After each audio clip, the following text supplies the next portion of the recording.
Os Lakers é uma franquia tão gigante, mas tem tanto vexame, protagoniza tanto vexame, que não tem conexão a magnitude e o tamanho dos Lakers com tanto vexame que protagoniza. É claro que eu não gosto de futebolizar, mas, por exemplo, mesmo principalmente porque toda a essência, a construção de um campeonato, da fórmula de disputa até a distribuição de forças é totalmente diferente do futebol para o basquete, principalmente da NBA, né?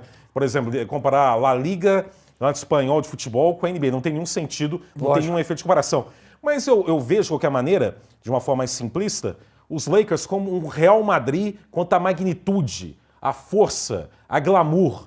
Só que, colocando, evidentemente, em destaque essa questão que não tem como comparar a essência da construção de toda a história, eu vejo que os Lakers têm muito vexame, enquanto o Real Madrid consegue, ao longo da história, um domínio e ficar meio à margem. Tem momentos ruins, claro, como todo time tem, mas vexame no padrão dos Lakers não tem. É um time muito grande, é uma franquia muito grande, muito histórica para ter tanto vexame.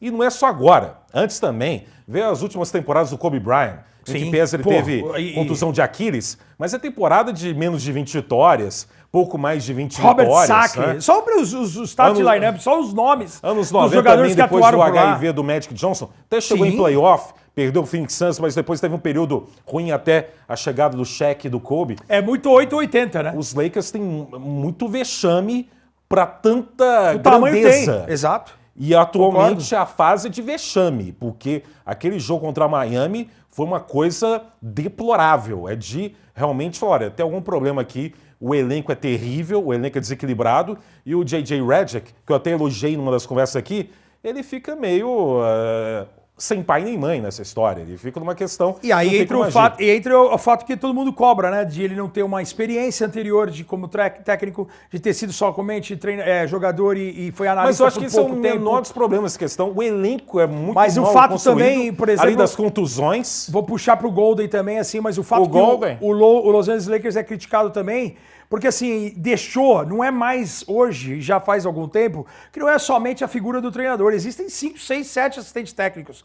O Golden State ele também é muito criticado, por isso a gente tem batido na tecla do Steve Kerr, mas será que nenhum assistente chegaria com o Steve Kerr e falasse assim, gente, essa rotação tá terrível. Acho que esse quinteto nesse momento não é legal. Ele pode ter a voz final, mas ele pode ouvir também os seus assistentes. Eu acho que ele deve ouvir os seus assistentes. Os assistentes não estão só lá para dizer amém ou para cruzar o braço e assistir o jogo ao lado. Não, é de justamente destacar, olha, aconteceu isso, chama uma atenção para isso. A gente percebe muito isso. Mas faz sentido ou foi nonsense essa conexão minha? Faz Real Madrid, total sentido. Ao glamour que cada um representa na sua realidade e como, enquanto um consegue ficar muito distante de vexame, claro, com momentos ruins, mas muito distante disso no geral, o outro se afunda numa frequência em vexame que não é compatível com a grandeza que tem. Isso, eu concordo. Você vai ver o Boston perdendo, mas você não vai ver o Boston perdendo de 40. Não, você entendeu? É inadmissível um time com a grandeza, com a camisa, com a história que tem e se entregar durante o jogo, assim, abrir mão do jogo realmente. O jogo, em determinado momento, aquele terceiro quarto que o Tyler Herro meteu 5, 6 bolas de 3 praticamente em sequência, é uma vergonha a defesa do Los Angeles Lakers. Os vídeos... Não é defesa aquilo. Não é defesa. O time tá assistindo, vendo o adversário trocar a passe e matar a bola. Então é melhor tirar o time de quadra e falar assim, cara, vamos perder por muito 20 mal a 0. Gerida, né? É muito mal administrada. Pelinka para o comando principal. A própria Jeannie Buss também. A Jeannie Buss é o comando principal. Vai do elenco não só dos machucados, são vários, mas também dos que estão jogando. Time mal montado. Mal montado, e o time que foi campeão também por um gap que teve na liga, eu sempre vou destacar. Não é um título menor, o da bolha. Não, de forma alguma. De forma alguma. Porém, o fato de ter tido aquele gap, aquele espaço, fez com que o Anthony Davis chegasse saudável.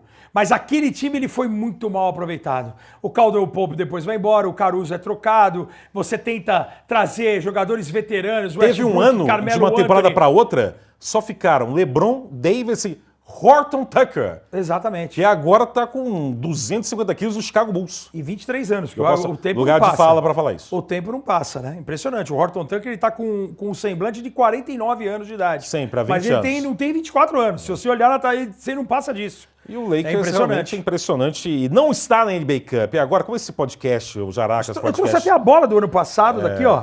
Da NBA Cup, da primeira edição. Unicamente de NBA aqui. Tony Ramos foi um grande jogador da NBA. Foi. Na época do... Anthony Ramos é primeiro porto-riquenho. Latino, né? Primeiro latino. Jogou no Sabe que St. jogou? Louis Hawks. Peter John Ramos. Você lembra do Peter John Ramos? Um pivô grandão do Porto Rico. Jogou, acho que Milwaukee Bucks. Peter John Ramos. Tinha um Ramos também que teve um acidente de carro quando estava na primeira temporada com o Portland, no final dos anos 80. Era uma promessa, teve um acidente de carro, vivo até hoje, mas infelizmente teve sequelas e não pôde mais jogar basquete. Portland Trail Blazers precursor também, o Fernando Martin, primeiro espanhol, depois morreu no acidente de carro. Não, quando retornou desgraça aí também. Não, mas aí você tá falando, eu tô juntando as histórias. É o time Fernando com mais Martin, desgraça. Primeiro espanhol a jogar na NBA, a gente tem vários espanhóis dominantes, Margasol, Pau Gasol, campeões. Vamos chamar aqui a Sônia Abrão como convidada? Vamos também chamar. A gente tem uma para a Sônia Abrão Jaracas. Qual o time que tem mais morte e desgraça na história da NBA? Para ajudá-la, né? Aliás, sabia que a Sônia Abrão é tia do Chorão? Do Charlie Brown Jr., já falecido? Não sabia. Uma informação para você Olha aleatória, só.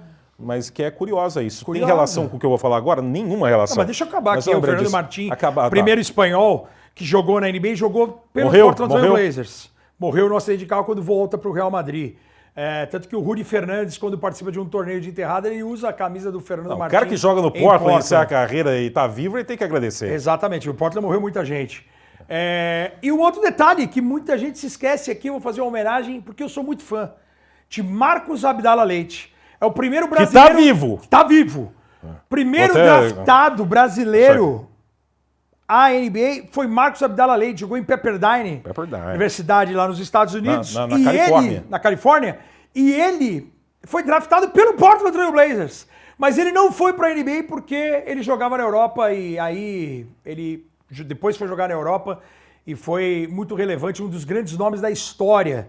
Campeão do mundo com o Sport Clube Sírio aqui no final dos anos 70, Mundial de Clubes, um cara que vestiu e honrou a camisa da seleção brasileira, né? Um cara pivô moderno, um cara que matava a bola na meia distância, tinha tamanho para jogar de pivô, mas é um cara que tinha um domínio, um conhecimento do jogo. E também aqui, ó, é um jogador brasileiro que poderia... E o primeiro brasileiro que jogou na NBA jogou pelo Portland, que é o Rolando Ferreira. Tá vivo, graças a Deus. Tá vivo, esse tá vivo. Brasileiros graças conseguem a Deus. escapar. Brasileiros vivos. Até vou destacar o Ramos Ainda que eu bem. citei, o Ramon Ramos. Ramon Ramos. É um jogador porto-riquenho que até disputou os Jogos Olímpicos de Seul em 88. Não foi draftado, mas fez um contrato com o Portland para a temporada, né, de 89 e que não lembrava sofreu... dessa história. Eu contei porque você não presta atenção no que eu estou falando, porque tem Não, clássicos da NBA que a gente fez de Portland e Detroit, que eu contei essa história, que apareceu um popular no ginásio com uma camisa escrito Ramos. Eu aproveitei e contei essa história. Ele sofreu um acidente automobilístico, ele jogou em Seton Hall, no college, em 89. Ele estava machucado, não estava jogando, mas sofreu um acidente automobilístico no final de 89. E, infelizmente, com sequelas, vivo até hoje, mas teve essa questão. Ramon Ramos, tem imagens dele jogando por Porto Rico, em Seul. Então a gente pode...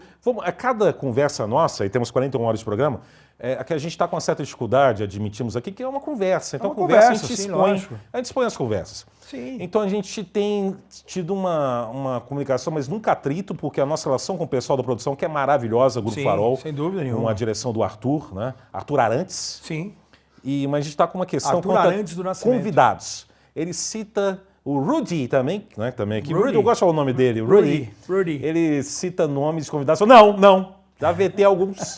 Já vetei. Você pode dizer alguns? Não seria não, indelicado né? da minha parte. Né? Sim. Eu já falo muita besteira para também cair nessa aí.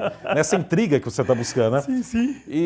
Então a gente está buscando convidados que façam mais sentido com a conversa maldita. Sim. A gente não quer aqui constranger ninguém. Exato. Alguém chega aqui e fala, nossa, como eles são agressivos, como eles falam coisas lascivas, coisas me põe contra feias, a parede, nojentas, querem intrigas, querem confusões. Não. Sexualizam temas, né? Sem necessidade. Falam de atriz do cinema adulto, nossa, que coisa horrível. A gente não quer constranger ninguém. Então a gente está chegando numa lista.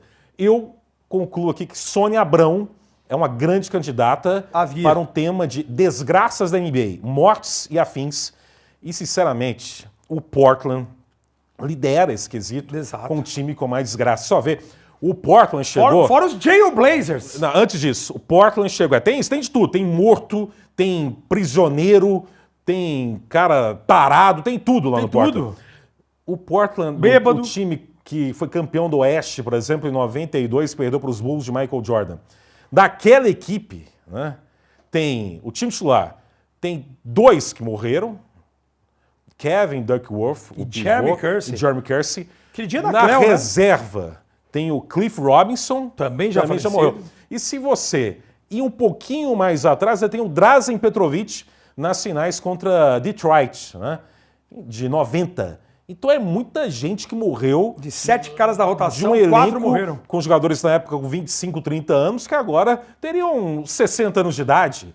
Não é por acaso. Então, Sônia Abrão aqui para falar de desgraça e de morte do Portland Trail Blazers. É um episódio que vai ter certamente muita visualização. E tem os prisioneiros também, né?